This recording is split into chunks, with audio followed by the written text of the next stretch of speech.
मित्रांनो, आपण भारतीय समाजाच्या परिचय या पाठामध्ये प्राचीन आणि मध्ययुगीन भारत पाहिलं. आता आपण पाहूया वसाहतकालीन भारत.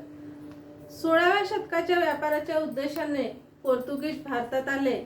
17व्या शतकाच्या पूर्वार्धात उच्च आणि डच आणि ब्रिटिशही भारताच्या किनाऱ्यावर आले.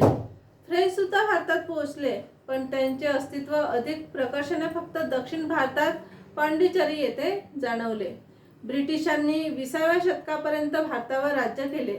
त्यांच्या राजवटीच्या काळात भारतात ख्रिश्चन धर्माच्या अग्निकल परंपरेचा चर्च ऑफ इंडिया प्रभाव अधिक होता. वसाहतींच्या काळात ब्रिटिश सत्तेचा भारतीय समाजावर खूप प्रभाव पडला. तर हा प्रभाव कसा पडलेला आहे ते आपण पाहूया. तर याच्यामध्ये आपण पाहूया पहिलं शिक्षण पद्धती.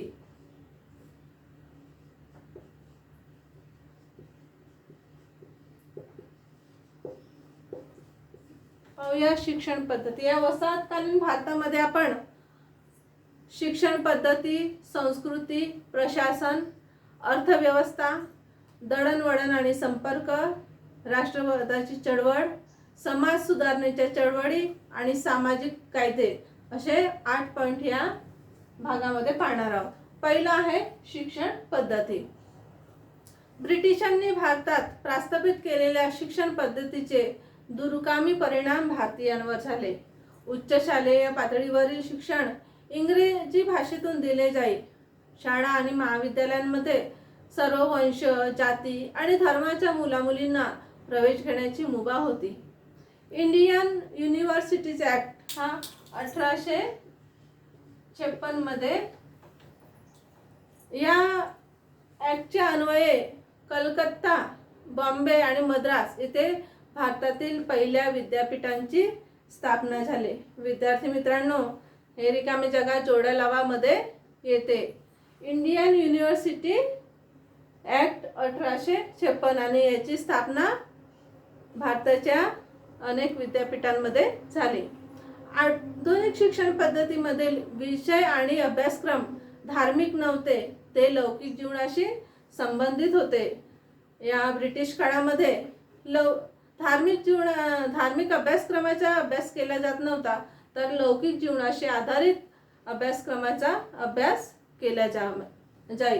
त्यामध्ये गणित, विज्ञान, तत्वज्ञान, समाजशास्त्र, इतिहास यासारख्या विषयांचा समावेश होत होता. या शिक्षण पद्धतीमुळे नवीन बुद्धिवादी वर्ग उदयास आला. ब्रिटिशांच्या शिक्षण पद्धतीमुळे नवीन बुद्धिवादी वर्ग उदयास आला. या वर्गातील लोक जन्माने भारतीय, परंतु पश्चिमी विद्येच्या चौकटीत घडलेले होते. त्यांच्यापैकी काहींनी समाज सुधारणेच्या कार्यात सुद्धा लक्षणीय काम केले आहे. हे भारतीय जरी जन्माने भारतीय असले तरी त्यांनी पश्चिमी चौकटीमध्ये ते घडलेले होते. पश्चिमी संस्कृतीचा परिणाम या भारतीयांवर झालेला होता.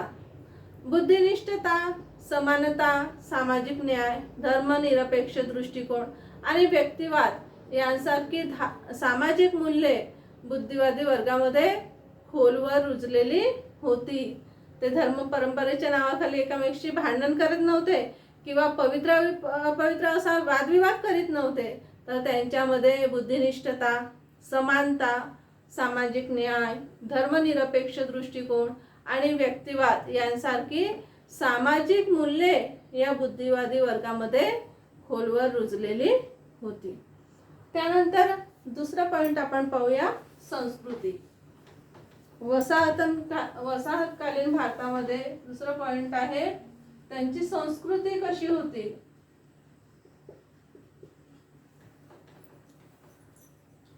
खाद्य संस्कृती, पेहराव, सामाजिक रीतीभाती, वर्तणुकीचे संकेत, दृष्टिकोन, विश्वास प्रणाली, भाषा, खेळ आणि मनोरंजन इत्यादी बाबतीत समाजातील सुरक्षित वर्गातील अभिजनांनी ब्रिटिश जीवनसरणीचे अनुकरण करण्यास सुरुवात केली. या ब्रिटिश काळामध्ये काय झालं, भारतीय संस्कृती थोडीफार मागे जाऊ लागली. भारतीय संस्कृतीचा लोप होऊ लागला आणि खाद्यपदार्थ, पेहराव, सामाजिक रीतीभाती, वर्तणूक यांमध्ये ब्रिटिश जीवनसरणीचे अनुकरण करण्यास भारतीयांनी सुरुवात केली. मित्रांनो, आपण जे व्हॅलेंटाईन डे वगैरे साजरे करतो हे भारतीय संस्कृतीचे नाही आहे. हे आपण ब्रिटिश संस्कृती, ब्रिटिश जीवनसरणीचे हे आपण अनुकरण करत आहोत. प्रख्यात समाजशास्त्रज्ञ डॉक्टर एम.एन. श्रीनिवास यांनी ब्रिटिशांचे अनुकरण करणाऱ्या या प्रक्रियेला पाश्चात्तीकरण असे नाव दिले. काय दिले? पाश्चात्तीकरण. कोणी दिले? तर प्रख्यात समाजशास्त्रज्ञ डॉक्टर एम.एन. श्रीनिवास. मित्रांनो, ही जोडी लावा किंवा रिकाम्या जागा एका वाक्यामध्ये हा प्रश्न विचारला जातो. तर डॉक्टर एम.एन. श्रीनिवास आणि पाश्चात्तीकरण हे नाव लक्षात ठेवायचं. त्यानंतर आपण पाहूया की या वसाहतकालीन भारतामध्ये प्रशासन कशा प्रकारचं होतं. प्रशासन कशा प्रकारचे होते या वसाहतकालीन भारतामध्ये. स्त्रियांनी नवीन प्रशासकीय यंत्रणा उभारली आणि प्रशासनाच्या नवीन पद्धती भारतात रूढ केल्या. त्यांनी भारतीय भूमी आणि लोक यांच्यावर कारभार करण्यासाठी आर्थिक सेवा, शिक्षण सेवा, महसूल सेवा आणि प्रशासकीय सेवा यासारख्या विविध सेवांचे विभाग स्थापन केले. ब्रिटिशांनी नवीन न्याय पद्धत निर्माण केली. ज्या न्याय पद्धतीमध्ये भारतातील विविध समाजांच्या पारंपरिक न्याय प्रणालीचा विचार करून या नवीन न्याय पद्धतीची उभारणी केली गेली. वतनदार आणि जमीनदार यांचे वहिवाटीने चालत आलेले विशेष अधिकार रद्द करण्यात आले. तुम्हाला माहित असेल मित्रांनो की आधीच्या काळात हे वतनदार आणि जमीनदार शेतकऱ्यांचे शेती हडप करायचे, शेतकऱ्यांना कर्ज द्यायचे, त्या कर्जावर चक्रवाढ व्याज लावायचे आणि शेवटी शेतकरी तो व्याज देऊ शकत नव्हता, मुद्दल देऊ शकत नव्हता आणि मग त्यांची शेती हडप करून घ्यायचे. तर यासाठी या ब्रिटिशांनी विशेष अधिकार रद्द केले. Indian council act, Indian high court act, Indian civil service act या सर्व कायद्यांमुळे कार्यकारी कायदेविषयक आणि न्यायविषयक प्रशासन पद्धतीत महत्त्वाचे बदल घडून आले. अशा प्रकारे अनेक बदल या ब्रिटिशांच्या काळामध्ये भारतामध्ये घडून आले. त्यानंतर पाहूया की वसाहतीन कालामध्ये अर्थव्यवस्था कशी होती. वसाहतकालीन कालामध्ये अर्थव्यवस्था कशी होती ते पाहूया आपण. औद्योगिक वाढ आणि शहरीकरण यामुळे वसाहतींच्या काळात भारतातील अर्थव्यवस्थेत मूलभूत स्वरूपाचे बदल घडून आले. बदलती अर्थव्यवस्था आणि औद्योगिक कारखान्यांच्या संख्येमधील वाढ यांच्यामुळे जातीनुसार कौशल्ये, व्यवसाय आणि त्यावर आधारलेले सामाजिक संबंध याची चौकट हळूहळू बदलू लागली. शिक्षण आणि उत्पन्न या निकषांवर आधारलेले नवीन सामाजिक वर्ग उदयास येऊ लागले. आधी समाजामध्ये स्तरीकरण नव्हतं. श्रीमंत वर्ग, मध्यम वर्ग, कनिष्ठ वर्ग असं स्तरीकरण नव्हतं.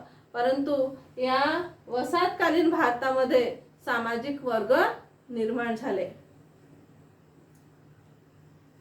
ब्रिटिशांनी लागू केलेल्या नवीन महसूल पद्धतीचा खेड्यांमधून राहणाऱ्या शेतकरी वर्गावर विपरीत परिणाम झाला. या काळात शेतीचे व्यापारीकरणही होऊ लागले. ब्रिटिश सरकारकडून कर वसूल करत होते आणि या करांमुळे शेतकऱ्यांवर अनेक त्रास सहन करावे लागत होते. शेतकऱ्यांना अनेक त्रास सहन करावे लागत होते. त्यांना शेतीचा शेतसारा द्यावा लागत होता आणि या ब्रिटिशांच्या काळामुळे शेतकरी वर्गावर खूप विपरीत परिणाम होऊ लागला आणि शेतीचे व्यापारीकरणही होऊ लागले. त्यानंतर पाहूया दळणवळण आणि संपर्क. दळणवळण आणि संपर्क.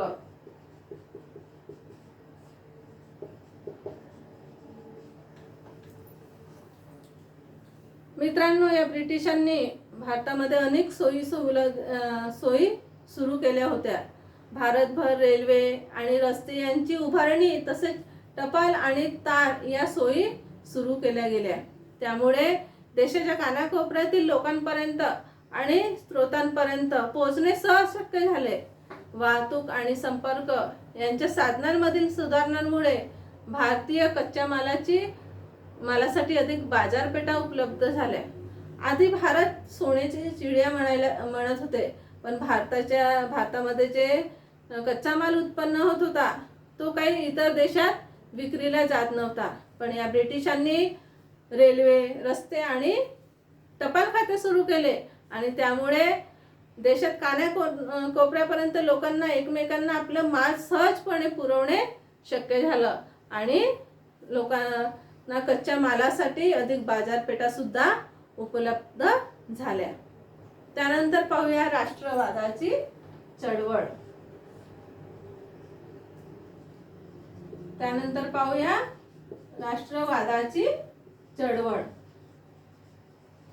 मित्रांनो, या ब्रिटिशांच्या काळामध्येच लोकांना स्वतंत्रतेचा उत्साह निर्माण झाला. लोकांच्या मनामध्ये त्यांना आपण स्वतंत्र व्हावे, आपण आत्मनिर्भर व्हावे याची चाहूल त्यांच्या मनामध्ये लागली.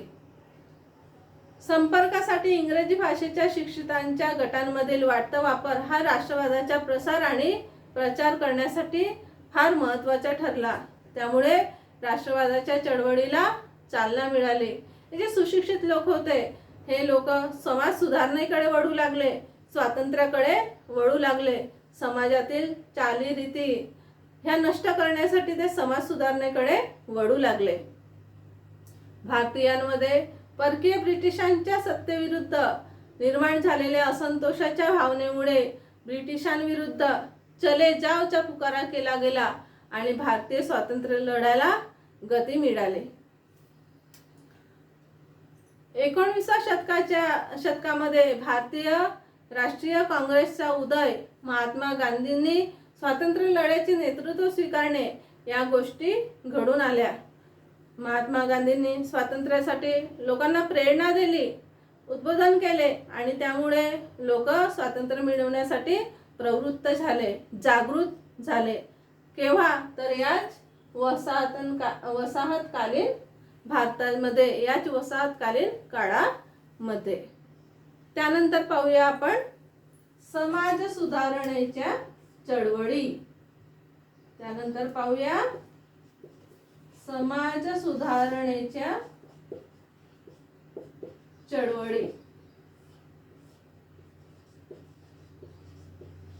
मित्रांनो, या वसाहतकालीन भारतामध्ये समाजामध्ये समाज सुधारणेची मोहीम सुरू झाली. समाजातील वरच्या थरातील शिक्षित वर्गातील लोक सामाजिक सुधारणा घडवून आणण्याच्या कामामध्ये अग्रभागी होते. 19व्या शतकामध्ये सामाजिक आणि धार्मिक सुधारणेच्या अनेक चळवळी उभ्या राहिल्या. यातील बहुतेक गट सामाजिक सुधारणांसाठी आपापल्या स्थानिक पातळीवर काम करत होते. कुणी सुप्त अवस्थेत, कुणी जागृत अवस्थेत आपापले कार्य त्यांचे सुरू होते. कालबाह्य, दडपणारे आणि प्रतिगामी प्रथा नष्ट करण्यासाठी त्यांचा संघर्ष चालू होता. मित्रांनो, त्या काळात सतीप्रथा, बालविवाह अशा अनेक वाईट प्रथा होत्या आणि त्यांना नष्ट करण्यासाठी या समाज सुधारकांनी या वसाहतकालीन काळामध्येच चळवळ सुरू केल्या. अनेक जण सामाजिकदृष्ट्या दुर्बल असणाऱ्या व्यक्तींना शिक्षणाची संधी मिळावी म्हणून काम करत होते. स्त्रियांना शिक्षण मिळावे, प्रौढांना शिक्षण मिळावे यासाठी अनेक लोक कार्य करीत होते, सुधारणा करीत होते. आर्य समाजासारख्या घटना, वैदिक परंपरांचे पुनरुज्जीवन आणि वैदिक ज्ञान आधुनिक अभ्यासक्रमांमध्ये समाविष्ट करणे यासाठी प्रयत्न करत होते. आपण पाहूया की काही सामाजिक सुधारणा आहेत, काही सामाजिक चळवळी आहेत आणि काही त्यांचे संस्थापक आहेत. विद्यार्थी मित्रांनो, हे तुम्हाला रिकाम्या जागा जोड्या लावा आणि एका वाक्यात उत्तरे द्या यामध्ये ह्या सामाजिक सुधारणेच्या चळवळी आणि संस्थापक यांची माहिती विचारली जाते. तर पहिले पाहूया आपण